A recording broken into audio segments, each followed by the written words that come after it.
High সব বন্ধুরা, আর আমার নতুন ব্লগে স্বাগত জানাই। চিংড়ি মাছ ভাজা করছি, একটু মূলো শাক চচ্চড়ি করব।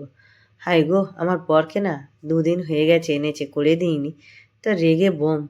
তা আমি ভাবলাম ঠিক আছে, আজকে একটু সময় পেয়েছি তো আজকে করে দিই।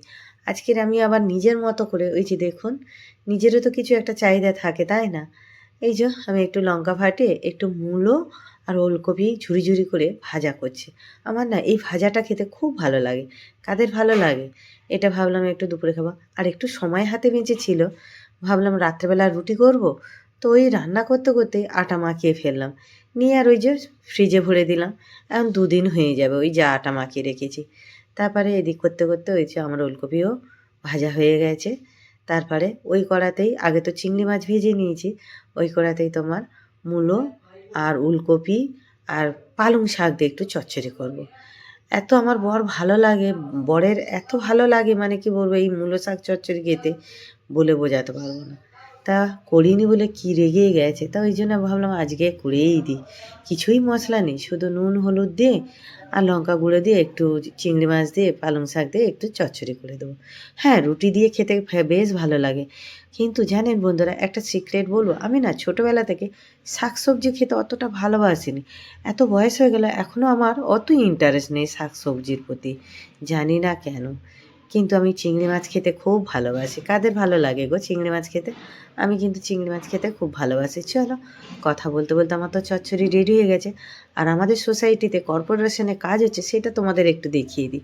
এই যে দেখছেন, বিকালবেলা একটু সময় পেয়েছিলাম, তো ভাবলাম চলো একটু ভিডিওই করে নিই। দিন রাত কাজ হচ্ছে আর আমি দাবায় দাঁড়িয়ে আছি। এই যে সব গর্ত একবার খোলা হয়ে গেছে, আবার গর্ত খুলবে জানেন।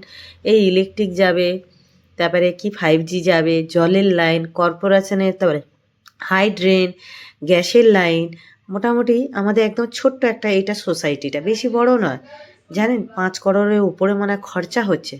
খরচা বলে খরচা, বাড়ির লোককে বেশি দিতে হয়নি, সরকার দিয়ে দিচ্ছে বেশি।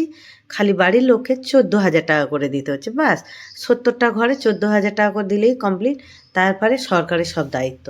তা দেখছেন কতটা উন্নত তাহলে গুজরাট, তাই না? হ্যাঁ কি না? এটা শুধু আমাদের সোসাইটির ভেতরটা, এটা রাস্তা নয়, সোসাইটির অলি গলি যে রাস্তাগুলো চওড়া চওড়া সেইগুলো। তো যাই হোক, এই যে সব গাড্ডা খুলছে, খুব জলেরও অসুবিধা হবে হয়তো লাইন কেটে গেলে কোনো সময়। সেই জন্য আমাকে আবার ঘরে বালতি করে জল ভরে ভরে রাখতে হচ্ছে, ভয় লাগে কোথায় আবার লাইন না কেটে দিয়ে বসে থাকে। হবেই তো, এত বড় বড় পাইপ জেসিবি সব মাটি গর্ত খুলছে তো হবেই। আর এই সোসাইটিটা তোমরা আমার আগের পুরনো ব্লগে দেখেছো যে আমাদের সোসাইটিটা কত বড় চওড়া চওড়া রাস্তা, মানে দুদিকে গাড়ি রেখেও তোমার মধ্যেখান দিয়ে আবার দুটো গাড়ি পাস হবে। এটা হচ্ছে সোসাইটির গলির রাস্তা, চিন্তা করো তাহলে কত ডেভেলপ। তো যাই হোক, আমি আবার একটু লাইভ করব, সেই জন্য একটু একেবারে সেজে গুজে ওই ভিডিওটা নিয়ে নিলাম। নিয়ে আর বলি চলো এবার ভেতরে যাই, আর ভালো লাগছে না। শরীরটা পুরো দুর্বল হয়ে গেছে সর্দি কাশিতে, জানেন, একদম ঝিম মারা হয়ে গেছি। আর আমার গাছগুলো দেখুন না, এত ধুলো গাছের ওপর পড়লে গাছগুলো আর কি ভালো থাকে, তাই না? তারপরে রাত্রে এই যে তরকারি রুটি দুধ দিয়ে দিলাম। তা আমার ব্লগটা কেমন লাগলো ছোট্টর উপর দিয়ে একটু দেখিয়ে দিলাম। ভালো লাগলে প্লিজ একটু লাইক করবেন, শেয়ার করবেন। আর আপনারাও সব ভালো থাকবেন, সুস্থ থাকবেন। Tata, by.